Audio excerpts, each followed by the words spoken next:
Muito bem. Basicamente, a nova divisão de New Power da Cummins, ela contempla três pilares importantes, não é?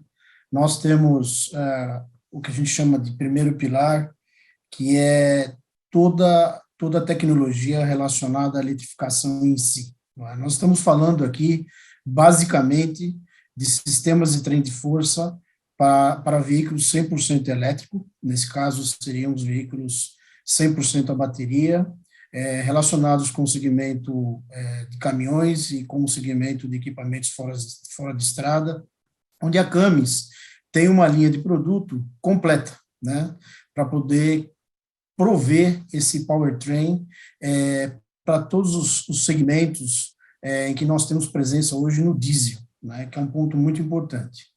O segundo pilar, que é o pilar que está ao meio aqui da nossa apresentação, é um pilar relacionado à célula de combustível, né? Nesse caso, aqui a gente fala também de propulsão, propulsão através da utilização do hidrogênio, através da célula de combustível que a Cummins criou, para a movimentação de veículos elétricos, né? Então, existe uma similaridade muito grande em parte das duas tecnologias, tanto a tecnologia de eletrificação em si, quanto a tecnologia de célula de combustível, elas têm algumas similaridades, não é? Mas é um nicho novo, é um segmento novo que a Cummins está entrando agora, pensando especificamente na área de propulsão, utilizando como combustível primário o hidrogênio. E o terceiro pilar, que também é uma unidade nova para nós, extremamente importante, é a unidade de eletrólise, não é, onde a Cummins está criando alguns seus componentes de eletrólise. Ela tem já um portfólio que já foi lançado no mercado, que tem a capacidade de produzir hidrogênio, né? Esse hidrogênio ele pode ser produzido tanto para utilização industrial, quanto para a utilização em uma empresa de transporte que tenham caminhões, por exemplo, equipados com as células de combustível da Cummins, né? Então, esses três pilares, eles têm uma relação direta, não é, com toda essa questão de descarbonização, não é? São três pilares que eles são conjugados de uma forma simultânea, para que, dentro da combinação dos processos que existam entre eles, nós possamos avançar o nosso portfólio de produtos, não é? Para uma situação de zero emissões, né? Que é exatamente o que a gente está buscando aqui. Como exemplo, nós temos várias aplicações operando, né, ao redor do globo. A primeira delas, que a gente tem, são veículos 100% elétricos, 100% a bateria, basicamente no setor de transporte, e algumas versões de veículos que a gente denomina como pick-up delivery e e-commerce, que cresceu muito agora durante a pandemia. São veículos extremamente silenciosos, que têm acesso a áreas noturnas, por exemplo, com nível de decibéis extremamente reduzido. Nós temos também alguns veículos operando já com células de combustível, né, tanto em veículos para transporte de passageiros, como veículos para o transporte de carga ou para o transporte de lixo, não é? Nesse caso, são veículos que nasceram já com o sistema de célula de combustível, operando 100% com a utilização de hidrogênio. Nós temos a linha dos sistemas de eletrólise, ou eletrolisadores, que nós chamamos daqui, que em vários casos estão instalados com distintas finalidades, né, desde o abastecimento da geração e da criação do hidrogênio como combustível de propulsão, ou do hidrogênio para fábricas de fertilizante, ou para refinarias de petróleo, para diminuição, para redução do teor de enxofre quando é produzido petróleo. E, por último, nós lançamos agora, recentemente, as estações de abastecimento de hidrogênio, não é? Então, o que está acontecendo? Toda a parte de infraestrutura, que é uma parte que está por vir, né?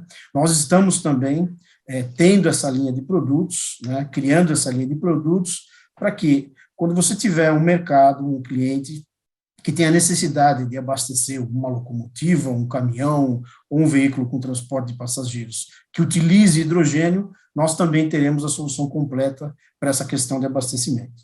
Dentro desse contexto, né, quando nós olhamos, né, o sistema híbrido, que ele é conhecido hoje com a combinação do motor diesel e parte dos sistemas elétricos, a questão da célula de combustível e do veículo elétrico em si.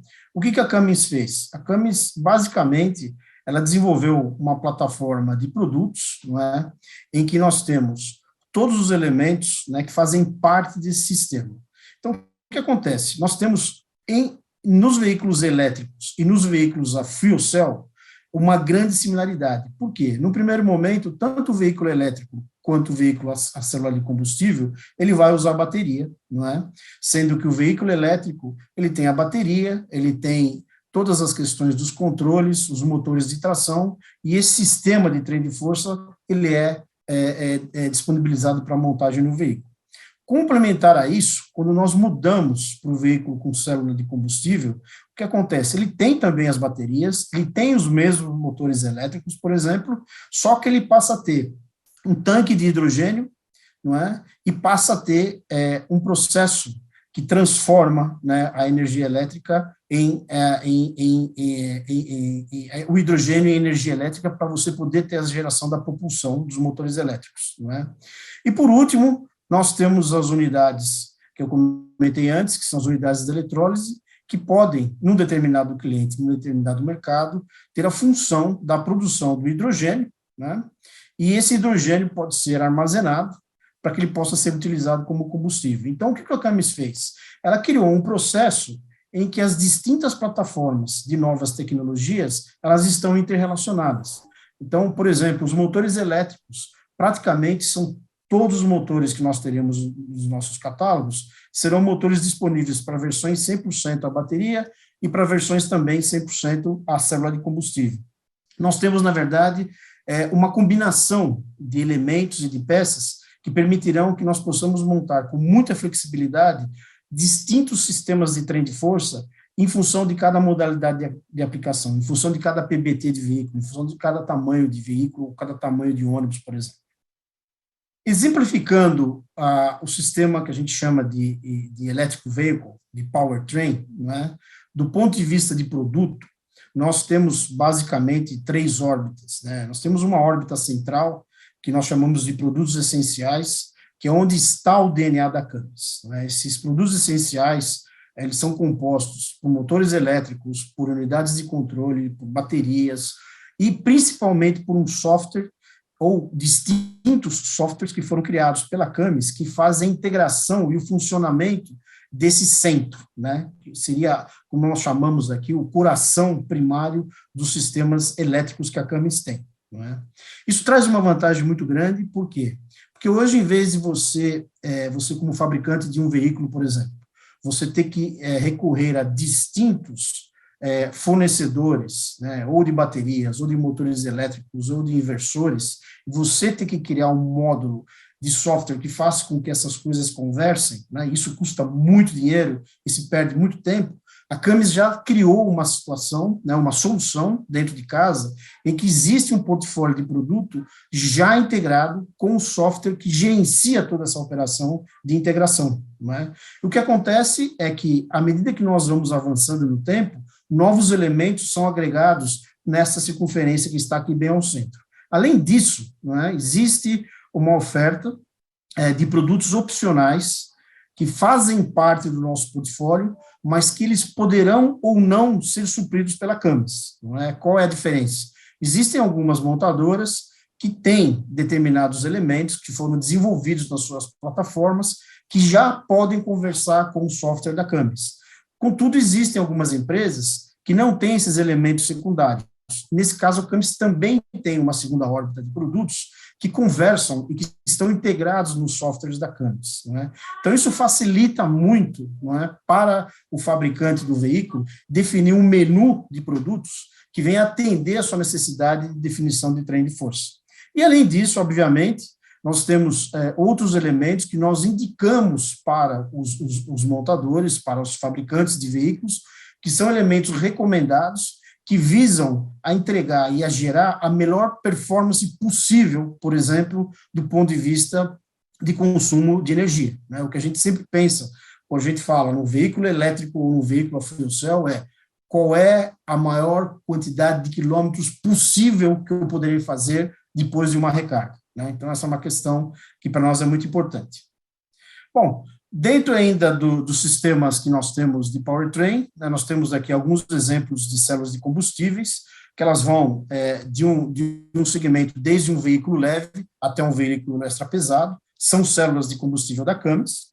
Falando um pouquinho da unidade de eletrólise, não é? Esse é o exemplo de uma unidade de eletrólise, né? Ela tem a capacidade de produzir hidrogênio, o combustível dela é basicamente água e energia elétrica, que nós estamos captando de painéis, de empresas que têm painéis fotovoltaicos ou de energia eólica, não é? Nós temos uma capacidade aqui de trabalhar com distintas células, com distintos tamanhos, como se fosse um Lego, não é?